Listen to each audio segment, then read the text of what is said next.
Fine. So we're both being recorded and seen. We are being recorded for the first time. So Right. yeah, so obviously I'm very happy to be here with you today. Right. It's been a long time since we've seen each other. Indeed, yes. So my friend David Forshaw, you've written an amazing piece for our trio concert on Monday evening, and I thought that we would chat a bit about the piece and your compositional process. Right. We did mean to do this in person, but unfortunately, you're still recovering from COVID, and I hope that will be a very speedy recovery. Yeah, yeah. So maybe like before I bring up the screen, why don't we talk a bit about? Obviously, a year ago, I asked you to write a piece Yes. for us, and you very kindly agreed. And the piece was for bassoon, clarinet, and piano. And then I think you was it your suggestion that you wanted to include the bass clarinet as well? I can't remember whether. Well, yes. I just really only at the opening of the piece, as a kind of growling around while the piano is creating havoc in its own little way, uh, Yeah.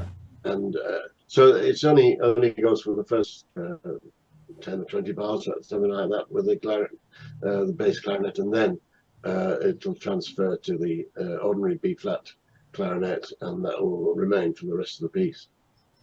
Yeah, and when I asked you to write the piece, did you already have an idea of what you think from a bassoon sound and a clarinet sound and the piano? Do you have an idea of where they sit in your Well, composition style? I've written, as you know, I've written stuff for bassoon and piano before, and I've written stuff for clarinet and piano before. I've just never written for clarinet, bassoon, and piano before. So I thought this was going to have a slightly different approach to just you know a straightforward like trio. Um, and so I thought, now how can I differentiate between the two, woodwind and the piano? And the best way to think of it is that the completely different soundscapes altogether. The clarinet and the bassoon sort of breathe their way through life, and the piano just belts its way through life on in a percussive sort of way. And so I thought that would be the approach that I would make to throughout the piece, really. And so it starts very, very cataclysmically on the piano, smacking around, and then very gently in come the two other instruments, wondering what on earth is going on. And this sort of continues for some time. There is when I say some time, for the 9 minutes, because it's not a very long piece, really. And as I think I've mentioned to you, I've got in my mind another sort of addendum to it, which I've not written anything about it, but I thought that it might be an idea to sort of extend the end of the piece until it would reach about quarter of an hour altogether. Yeah, can I just interject there? I read your email out to my colleagues when we had our Oh, yeah. first rehearsal, and then when you had written that you wanted to extend it again, they said great, but not for Monday. Certainly not. There Well, was see, it's taken me over a year to write the thing as it is. yeah. I think extending it by Monday would be a little bit beyond my Yeah. possibilities. Why don't I already share the screen, and then maybe we can talk a bit about the score. Yes, okay. There it is. Right. So let me just bring this. Okay, so can you let me just. There we are. Okay, so why don't we start with the title? Where did that come from? Right. Well, I originally thought of contrasts, but then I thought, well, Bartok has already gone ahead with that one, and so on. And in any case, Contrast is a bit of a sort of wishy-washy title, and I wanted it to be a bit stronger than that, and I've almost thought of calling it, you know, a smack in the eye, something like that. And so when you say "au contraire," on the contrary, you know, let's do something which is going to be a little bit, you know, can't think of the word. Mind you, that's no problem. That's a bit of a problem with me. I can't think of words these days. But if I was thinking of possibly something like. I noticed that there was this tremendous contrast with the Yes. with the dynamics, because Yes. you have these sections of the piano Yes. being vociferous, and then of course the winds play, and so you create a sort of juxtaposition of mood, Yes. which is really apparent. I mean, even the beginning, I mean, you had these really extreme dynamics. Was there a reason to choose writing, for example, 4 Fs as opposed to 3 Fs or even 2 Fs? Well, I mean, it starts with just 2 notes, you know, one at the bottom of the piano and the other right at the top. Yeah. And although later on I do make it into 2 chords, here I just wanted to sort of have a very bare opening, but as loud as you can possibly do it, Yeah. with the pedal and all that sort of stuff. And so that's I think you find people like Tchaikovsky writes 4s quite a lot, and so on. And I don't honestly know the difference between 3s and 4s, but I just basically was saying as loud as you can possibly do it without breaking the instrument apart. Well, I think that's actually that's pretty much spot on, because writing something like 4s really means not to hold back. There's no semblance of making a nice sound, trying to wrap up the sound in some way. It's a definite statement of volume, and attack as well. And that was the first thing that I thought of when I thought of doing this contrast between the 2 sound worlds. You know, let's make a real positive statement. And so the first 3 or 4, is it 1, 2, 3, 4, perhaps 5 bars, almost wrote themselves, because I was determined to make this as loud and as or I wouldn't say as nasty as possible, but so that there's a real difference between the sound there. Yeah. And the instruments. Instrumentally, on the score there, you've got the clarinet and bassoon. The clarinet is written at not at transposed pitch. No, this one I tried to do the actual. Is this one written at the actual pitch? This is the actual pitch. Yeah, because I can't read transpositions. as long as you've got the Yeah, we have it all, so that's fine. Should we listen to a bit of the beginning? And Yes, see, let's hope it doesn't break the microphones. so true. Yes.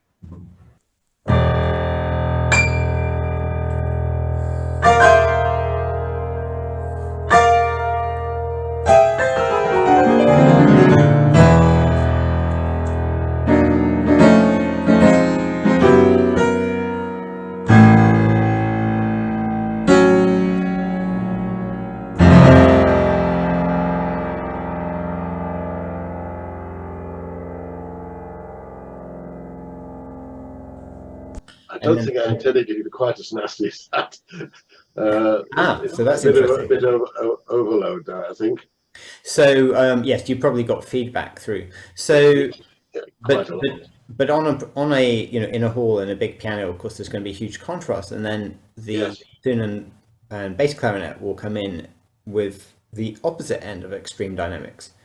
And when it first comes in with the bassoon, Yeah. I almost want people to think, what's going on?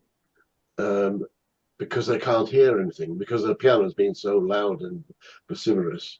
And then suddenly this very, very quiet sound, which is exactly the same sound that the piano has just left, incidentally. It needs to sort of emerge from this chaos from the piano, and that's why I've let it go on for 3 bars and a bit before making it so more presentable, you know, as a soundscape. Yeah, and out of interest, because the tempo is very slow, and so how aware were you thinking about breathing for the wind players? Well, Did you think because it have worked? they had a problem with that? No, they didn't have a problem, but I'm just wondering whether you were thinking, shall I add an extra bar, or would that be No. yeah. Well, no. I realized if we put another bar on, you know, people would be blowing steam out of their ears, you know. Yes. Yeah. So yes, so that was about the limit. Yeah. The bar subterra, yes. Yeah. And I have a question for you. You know, at the beginning, the third bar. Yes. So I'm not sure if I can bring this up. The tempo indication, where you give veloce, and Yes. did you want the flourish of the demi-semis to be in time, or is it a gesture? Do you see, when you write something like that, do you see that as a gesture, or are you hearing it in time? Just No, I hear it in time. Yes. okay, so there's no big sweep of an accelerando or something to the end. Well, it could be. Could be. You know. I'll So leave that up to me. I'll leave that up to yourself. okay. Thinking if you feel as though it needs to have its own little flourish there, fair enough. I mean, you know, this is the whole point about writing music, is that people have their own interpretations. So, It is, but the other great thing is to be able to ask the composer what the intention was. Yes. And not have a second guess. I intend it to be as in demi-semis as written, but you know, if you can strengthen it, certainly by all means. Yeah. Okay. And then let's go down a bit. So then we have this very long section with the bassoon and bass clarinet. I'm not sure I'm going to try and read that. And so I should ask, let's see, what do we have there? We have C, E, F, D. And it's kind of growing out, it's almost like it's growing out of the earth. It's coming out of nothing.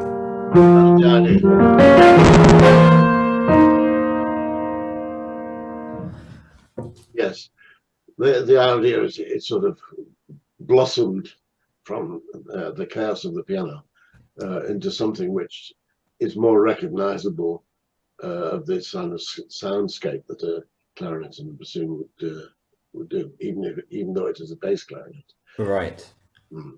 Yeah. And then let's see if I can. Okay. Let's see. Incidentally, are you happy with the piece? Yes, we had a lot of fun, especially the first time when we read through. All right. Because there's always stress when you play a new piece, Of course. and you're not sure what you're going to get. And I know you as well, and so I was thinking, he's going to send me something absolutely unplayable, and or he's going to try. You asked me to send you something unplayable, which is what I try to do. Yeah, but no, we thought it was a very effective piece and very nice, and no, not nice is the wrong word. It had a lot of contrast, and the bassoonist and obviously Rebecca and Alcius, who's playing clarinet, were very surprised when they saw my score, because their scores looked relatively straightforward. Yes. and they couldn't understand why it took so long, and then they saw the piano score, which was pages and pages of notes. So that was nice. So then we have this kind of we had quite in detail rehearsals, rhythmically putting together the bassoon and the clarinet parts. As I'm scrolling down here, I remember this. Actually, it was quite straightforward. It just required a bit of rehearsal, and I'm kind of interested in your ideas about what your music says, like what the intention behind writing the notes is. Do you think in gestures, in characters, in sounds, ideas, concepts? Are you trying to achieve something and then think, I'm going to write this as these notes will achieve this idea? Well, at this particular process? this particular point, as you can see, the clarinetist is, I wouldn't say stationary, but is doing very little, whereas the bassoon is all over the place. And that was deliberate, as if the bassoon was hanging on the washing on the line, whereas the clarinetist was the line. You know what I mean? And it sort of compares against each other. Incidentally, the bassoonist needs to play exactly in time there in order for it to sort of coincide with what the clarinetist is actually doing. Yeah. Yes. Okay. And then we come to this long trill. So this passage dies away. Yes. And then we have very, very long. So is the intention to die away, to end the dialogue between the two winds, to prepare the piano, or just? Oh, yes, that's it. I mean, the main thing here, at least at this particular point, the woodwind are sort of calming down and are making their own very, very gentle statement against it. And suddenly the piano comes belting back in it with a similar sort of thing that how it starts. So yes, if I was still sort of messing around with clarinet and bassoon, it wouldn't have the same sort of effect as when the piano actually comes in. Right. Once again with 4Fs. Yes, again, so what do we have? We have this, so they end there, and then we get.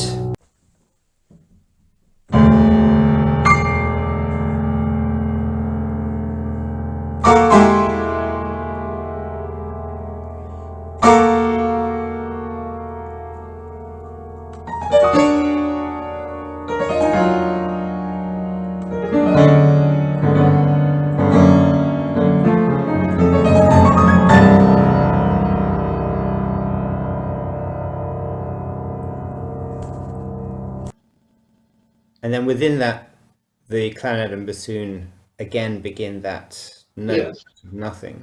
This time with different notes, because the first time the clarinet and bassoon were playing the same notes, or the same notes as the final chord of the piano. Whereas now they're playing, they're getting their own sort of way back, if you understand what I mean. Yeah. So they have this.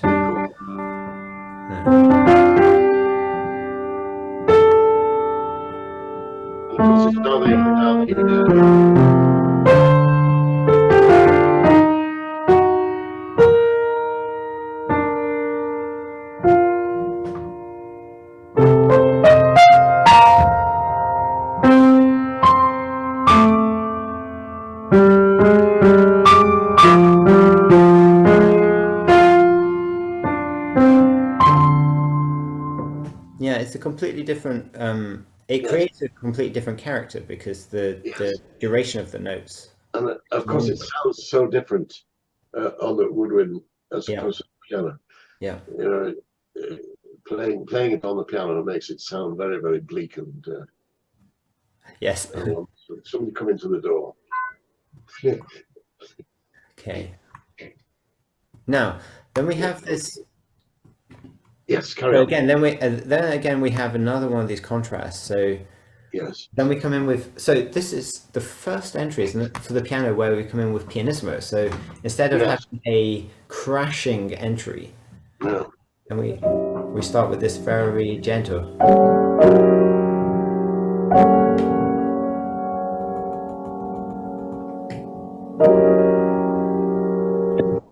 And then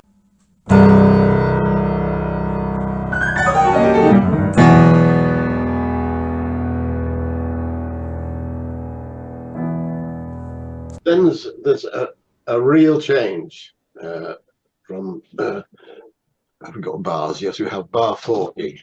yeah, There's a real change. The piano submerges and plays very, very basic chords. And the clarinet and the bassoon play in, well, not in unison, but in octaves. yeah. And they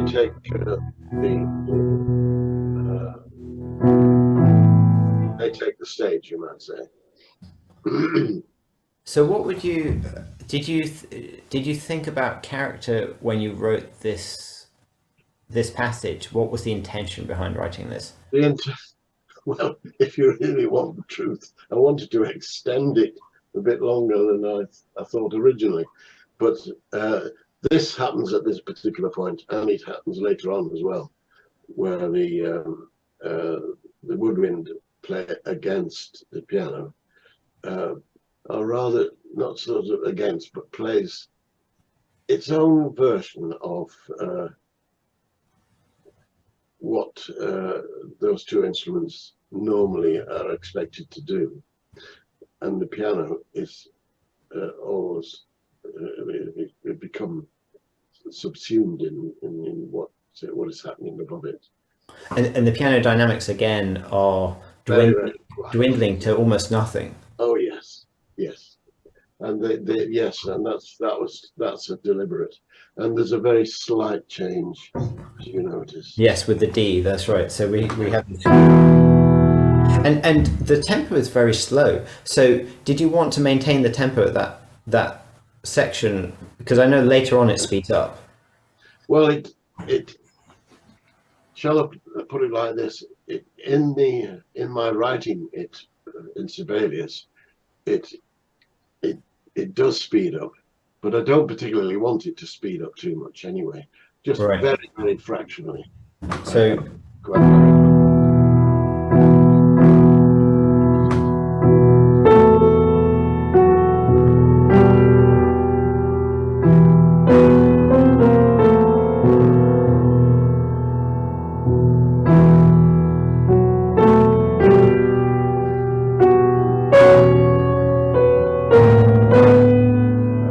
and that's where we have the change to the D in the bass. yes, yes. And then it goes to a D. It goes to a D flat and then to a C. Yeah.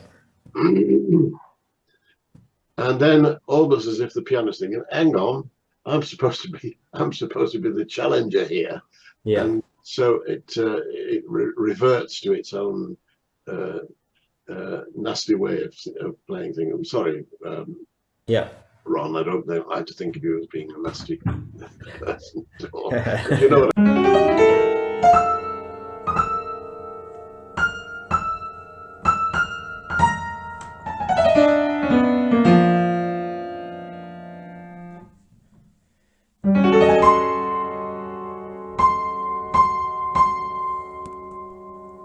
Yeah, so it's almost not allowing the bassoon and the clarinet to have their time or to continue in their character. Yes. Well, I think the clarinet and the bassoon are trying to join in, but are not being very successful with it because the piano is still dominant at the point. Right. Yeah. Yeah, and then of course all of the...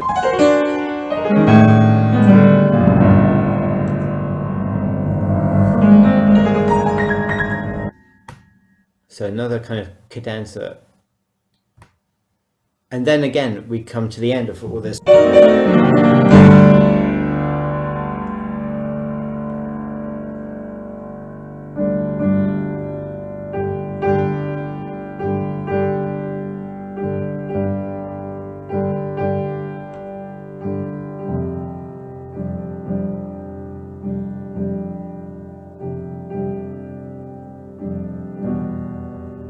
So we're together again. Yes, yes. Well, yes, you can. That's an approximate speed that I wanted. You can fractionally slower, but that's all right. I don't know quite what happened there with me with Sibelius.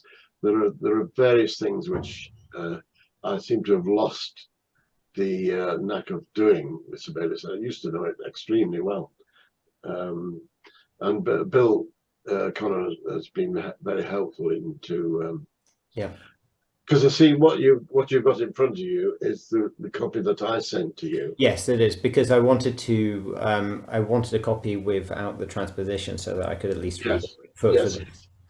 But I've got Bill's copy, so he made some corrections. Yes. And then we have this section. So then it really changes, Yes. because then we have all this.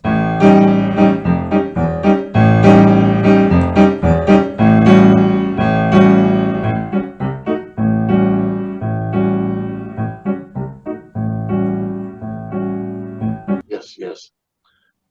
And the bassoon starts off, and then it's taken over by the clarinet. It's almost they're saying, well, okay, let's all join this together and see what happens. And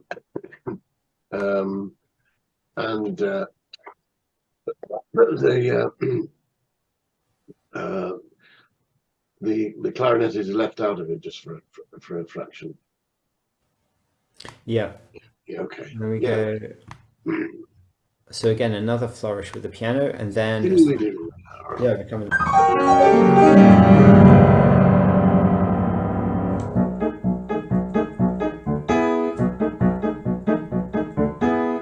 Yeah, the two bars, which looks like 2 bars of nothing, are just two bars of pedal, basically. Yeah. Okay. All right. And then the tempo picks up again. And this time the clarinetist takes on instead of the bassoon.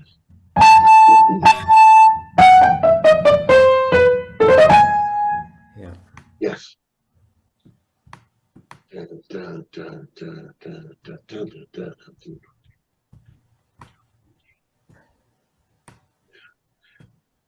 So it's really the first time that from the where the bassoon takes over, it's the first time there's any real sort of feeling of pulse in the piece, really. That is so actually from the theme. Yeah, because that makes a huge contrast when we get to this section. Yes. And actually, even the piano writing is more measured, so it's less chaotic. Yes.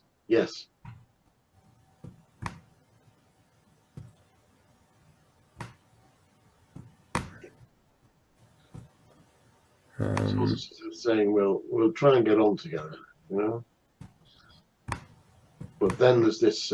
Yeah, and then and so what's the intention behind these? You have got it.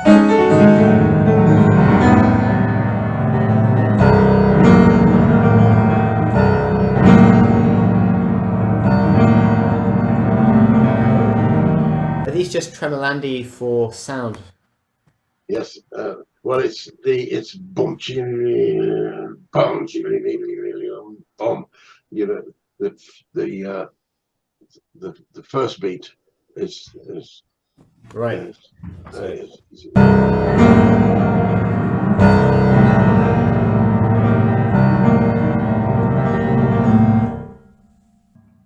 I can't really tell what that sounds like. It's the microphone's totally overwhelmed. And you've got a rest of 1.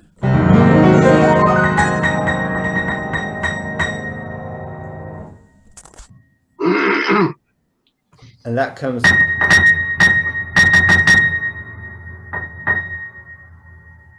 And then it begins in lento. And you can't recreate the clarinet sound, of course, like that.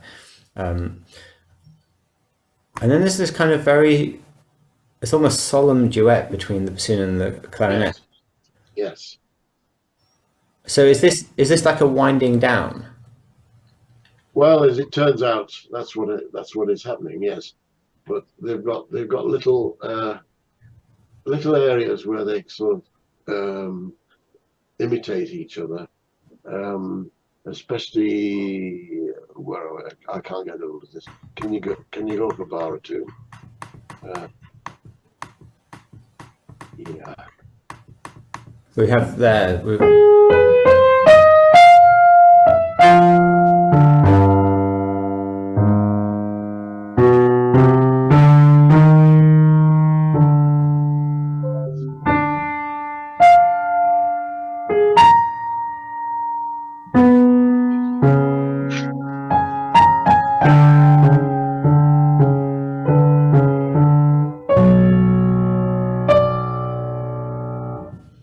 So rhythmically, there is imitation, and then Next line, where you get the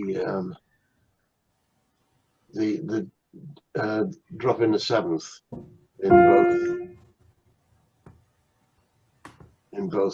both parts.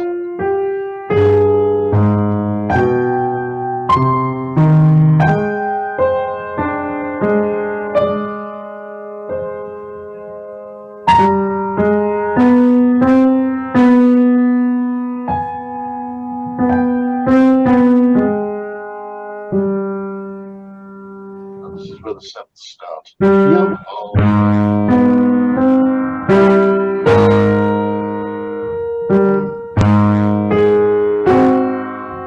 Clarinet takes on the same thing.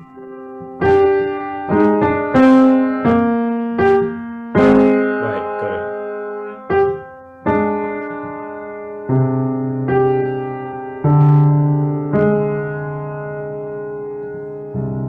And then we have.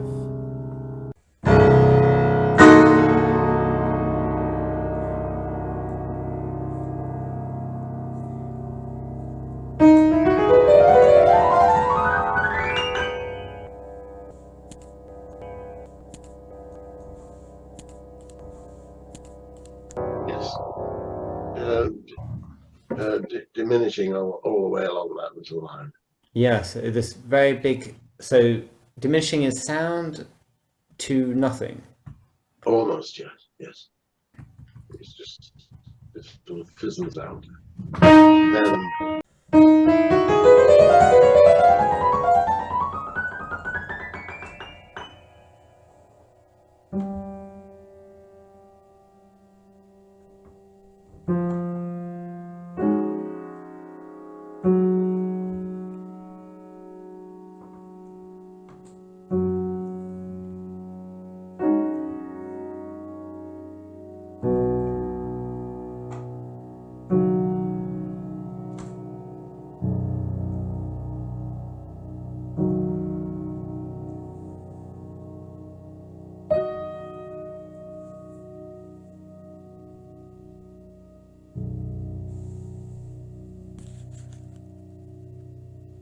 The harmony is very affirming, isn't it? yes, At the end, it's like a kind of very positive, and I guess that was intentional, oh yes, where yes. everything kind of came together, But, you and can we're all friends. yeah, yes. We're all pals together, yes. And so consequently, I'm thinking if I'm going to extend this, it will have to start from that point onwards. But I mean, I'm only surmising at the moment. I've not got anything in mind really. I just wondered whether the piece was a bit short. Well, I think as it is, it's worked. It's worked nicely. I mean, it could even be a movement. So you have to see how you feel about that. But it's definitely been a lot of fun to play. And so, what would you hope? What would you hope to hear if you heard this in performance? Are you kind of listening out mostly for the contrasts? Is that what you? Well, I am. Yes, I am. And obviously, I want to hear the real sound of both wooden instruments, one against the other or one with the other, and has a very different contrast to the piano, which seems to sort of beat the living daylights out of the instruments. Yeah, great, brilliant. Well, I think we'll end the call here. But that's been really fantastic talking to you.